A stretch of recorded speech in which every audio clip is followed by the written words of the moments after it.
हम टेलीविजन के नए ड्रामा पिया मी तेरी कमिंग सून की पहली किस्त उस्मान और लाइबा की पेचीदा मगर दिल को छू लेने वाली जिंदगी से खलती है। शहर की मसरूफ गलियों में उस्मान खान एक संजीदा, हसास मगर सख्त उसूलों वाला नौजवान दिखाया जाता है जो अपने खानदान की जिम्मेदारियों का बोझ उठाए हुए है। दूसरी तरफ लाइबा खान एक खुशमिजाज, खौदेदार और ज़िंदगी को अपनी शराइत पर जीने वाली लड़की के तौर पर सामने आती है, जिसके ख्वाब इसकी आंखों में चमकते हैं।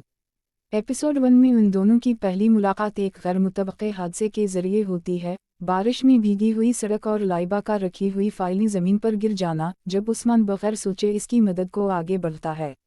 दोनों के दरमियान पहला मकालमा नरम मगर थोड़ा तल्ख सा तासुर छोड़ता है। लाइबा का शोख रवैया और उस्मान की संजीदगी टकराती है, लेकिन एपिसोड का माहौल यही बताता है कि कहानी की असल शुरुआत यही से होती है। घर जाकर उस्मान इस मुलाकात को भूल नहीं पाता, जबकि लाइबा भी हैरान है कि एक अजनबी की आंखों में इतनी गहराई क्यों थी। एपिसोड 1 का आखिर इस लम्हे पर होता है जब दोनों दोबारा एक ही जगह एक ही वक्त पर आमने सामने आ जाते हैं, मगर इस बार बात सिर्फ इत्तेफाक नहीं, मुक़द्दर इशारा दे रहा है कि पिया मी तेरी उन दोनों की ज़िंदगी बदलने वाला है।